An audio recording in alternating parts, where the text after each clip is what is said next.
નમસ્કાર દર્શક મિત્રો, આપ જોઈ રહ્યા છો છોટાઉદેપુર ટાઈમ્સ। છોટાઉદેપુર નગરપાલિકા સત્તાધીશો દ્વારા રેતી ખનન અટકાવવા જિલ્લા કલેક્ટર ગાર્ગી જૈનને આવેદનપત્ર આપવામાં આવ્યું। છોટાઉદેપુર નગરપાલિકા દ્વારા નગરજનોને પીવાનું પાણી ઓરસંગ નદી પર આધારિત છે। દર વર્ષે ઓરસંગ નદીના નીર સુકાતા નગરજનોને પાણીના સંકટનો સામનો કરવો પડે છે, જેનું મુખ્ય કારણ ઓરસંગ નદીમાં થતું રેત ખનન છે। રેત ખનનના કારણે જળસ્તર નીચે જવાથી જળ સંકટ ઊભું થાય છે।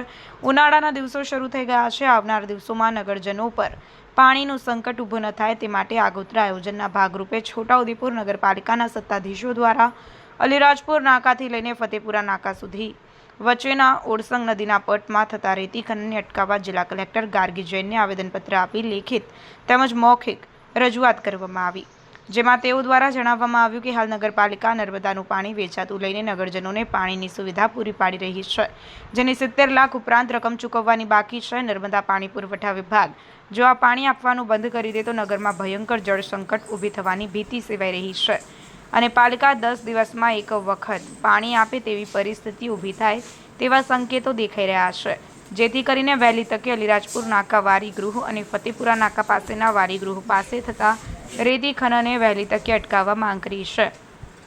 આ પ્રસંગે પાલિકા પ્રમુખ મંજુલાબેન કોલી, ઉપપ્રમુખ પરવેશભાઈ મકરાણી, કારોબારી અધ્યક્ષ અલ્પાબેન શાહ સહિત નગરપાલિકા વિવિધ સમિતિના ચેરમેનો અને સભ્યો ઉપસ્થિત રહ્યા હતા। રિપોર્ટર નિશાંત ચૌહાણ, છોટાઉદેપુર।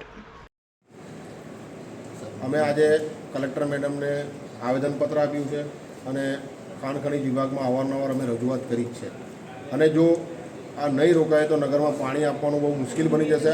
હાલ છોટાઉદેપુર નગરની અંદર હાપેશ્વર પાણી પુરવઠા યોજનાની અંદર જે પાણી અમને મળે છે એનાથી અમે પાણી આપી રહ્યા છે, પણ એની અંદર પણ છોટાઉદેપુર નગરપાલિકાને 70 લાખ રૂપિયા ભરવાના છે, એ બાકી છે।